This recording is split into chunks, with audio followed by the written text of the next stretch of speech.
Jo i Dome of Visions og nede på Aarhus Havn, og jeg skal til at holde en Pecha Kucha. Men det er en præsentation, hvor man laver et PowerPoint af 20 slides, og så hver slide var 20 sekunder. Så det er cirka 7 minutter i alt, at jeg skal snakke, så det går meget stærkt. Så det er spændt på, om jeg kan sådan holde flowet og ikke... Altså, at der ikke går kluder i det, fordi slidene, de skifter af sig selv. Så det er lidt stressende.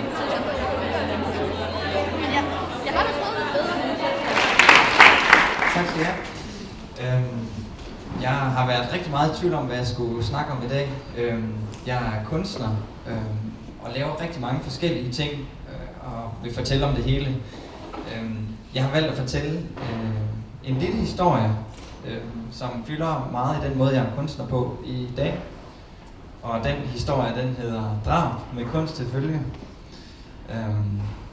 Og vi kommer vidt omkring, og jeg har presset rigtig meget ind i mit slide, så jeg håber, at jeg kan nå at få det sagt det hele, inden den skifter.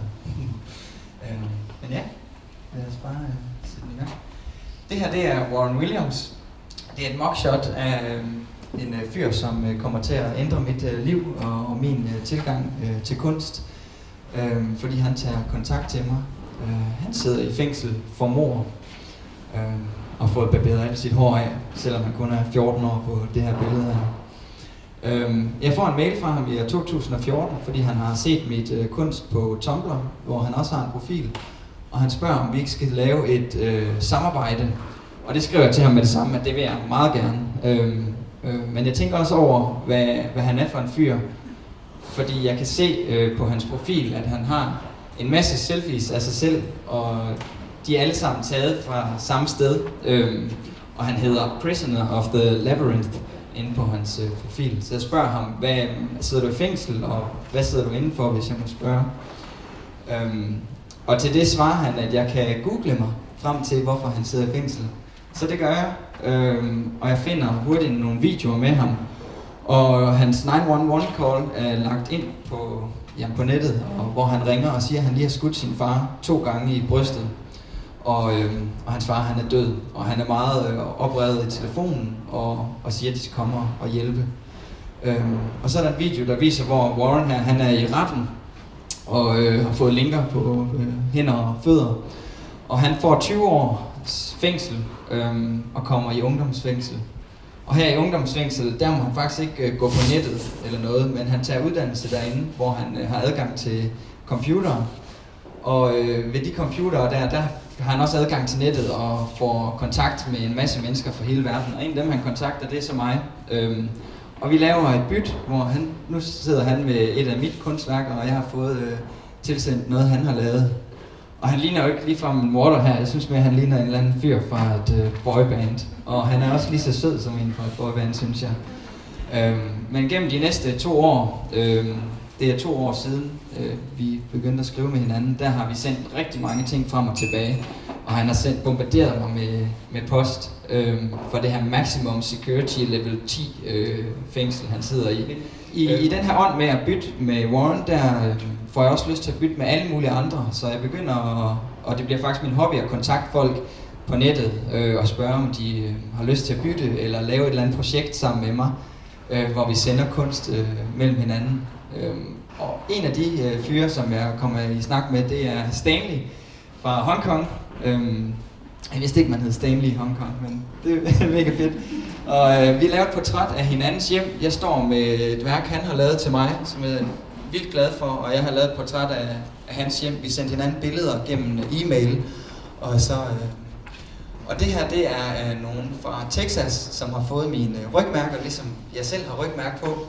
Så til gengæld fik jeg noget håndskrevet poesi fra en fyr derovre, og så har han givet rygmærkerne til hans venner. Og det er super fedt. I forlængelse af det her med at bytte og kontakt med folk, der får jeg også lyst til, jeg har i lang tid blaffet rigtig meget. På et tidspunkt, hvor jeg skal til Berlin, der spørger jeg, om der er nogen, der kan have mig boende. Jeg spørger simpelthen mine følgere, om der er nogen, der har lyst til, at jeg bor hos dem, når jeg tager til Berlin. Og en fyr, der hedder Stefan, han skriver en sms til mig og siger, at jeg skal komme ned og bo hos ham. Og det er Stefan, jeg står sammen med her. som er den vildeste person, nogensinde har mødt. Han laver en masse spændende ting og inddrager også mig i alt muligt vildt. Han er også kunstner, som I kan se. Jeg står inde med hans værker her. På næste billede, der er han i gang med at lave noget kunst ud af mig, faktisk. Han tager en afstøbning af min penis, fordi at han laver afstøbninger af folks kropsdele. Og det får han ligesom mig med i, og jeg er klar på hvad som helst, så det synes jeg bare, at han skal. Det var ham, der spurgte mig ind i vaseline, så det ikke hang ved. Han mente ikke, at jeg smurte mig godt nok ind, og der står jeg så med den. Og det er sådan et lille skrin, han har lavet, og inde i den her kasse er der faktisk et billede af min penis også, og det er helt vildt, jeg er også meget overrasket over det selv. Men han sælger de her små skrin med peniser på til rige japanere blandt andet.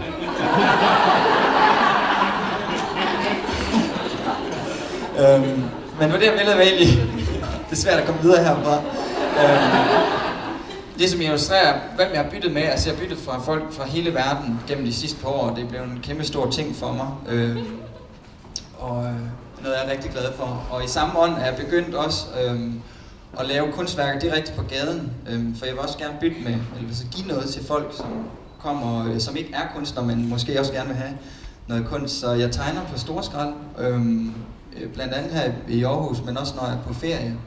Og så efterlader jeg det der, hvor jeg fandt det. Nu har jeg så stjålet nogle billeder af folk, der har lagt op på Instagram, hvor de har været ude og finde nogle af mine ting på gaden. Og der er nogle, de har faktisk haft hammer og jeg ved ikke hvad med for at få det ud af det her skab her. Og så tager de det med hjem til deres kærester, som godt vil have det op og hænge hjemme i deres hjem, så de kan lægge et billede op på Instagram med det. Så det er jeg virkelig glad for.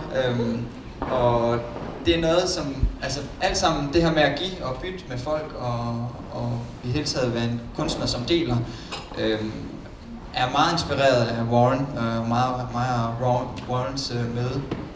Og her er der et billede af ham, han har lagt op, et af hans selfies, hvor han skriver "Smile people, because there's no reason not to".